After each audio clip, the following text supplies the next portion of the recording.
వారిలో పెద్ద చెరువు, దాని మధ్యలో ఒక దీవి ఉండేది. దాని నిండా పళ్ళ చెక్కి. ఆ చెక్క పళ్ళు రుచికరంగా ఉంటాయని ఒక శివ చెప్పుకునేవి. ఓసారి ఆ మాటలను విన్న కోటి ఎలాగైనా వాటి రుచి చూడాలనుకుంది.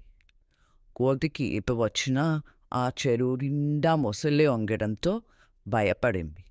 దాంతో తనకు కొన్ని పళ్ళు తెచ్చి ఇవ్వమని పక్షుల్నే అడిగింది. కానీ ఆ పక్షులు ఒప్పుకోలేదు.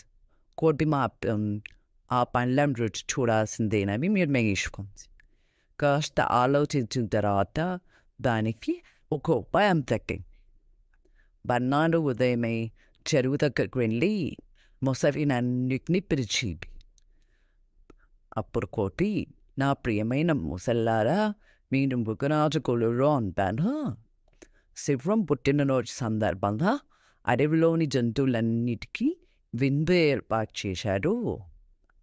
మీ మొసళ్ళ సంఖ్య పెంచుకుందామని నేను ఇలా వచ్చాను అని చెప్పింది.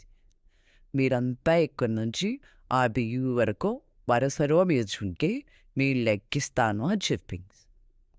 ఎంతైనా మృగరాజు పైగా విందు అంటున్నాడు కాబట్టి మొసళ్ళన్నీ కోతి చెప్పినట్టే చేశాయి. ఇక కోతి ఆనందంగా ఒక్కో ముసలి మీద నుంచి నడుచుకుంటూ దేనిలోకి వెళ్ళింది. నచ్చిన పనులన్నిటినీ కడుపు నిండా తిని ఉక్కుండుకు తీసింది. కాసేపటి తర్వాత తిరిగి బయలుదేరింది. ఎప్పుడో దీనిలోకి వెళ్ళిన దానిని ఇప్పటి వరకు ఏం చేస్తున్నావు అని గట్టిగా ప్రశ్నించిందో మొసలి. నేను సరిగ్గా లెక్కించలేకపోతున్నాను. నేను నీ సంఖ్య కన్నా కాసిన ఎక్కువ పళ్ళను తెంపి చెరువులో వేస్తాను. మీరు వాటిని నాతో పాటు ఒడ్డుకు చేర్చండి. నేను వాటిని మృగరాజుకు చూపిస్తాను అంది. అప్పుడైతే ఏ సమస్య ఉండదు సరేనా అని అడిగింది కోతి. దాని మాట నమ్మిన మొసలిలో అలాగే చేశాయి. దివిలో చెట్ల మీద కనీసం ఒక్క కాయ కూడా మిగలలేదు. తాను కోసుకొచ్చిన పండ్లన్నిటినీ కోతి తన మిత్రుడు పంచిపెట్టింది.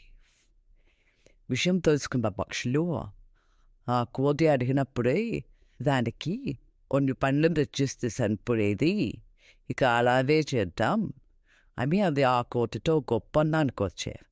అప్పటి నుంచి కోతి హాయిగా దీవిలోని పండ్లు పిలిచాడు.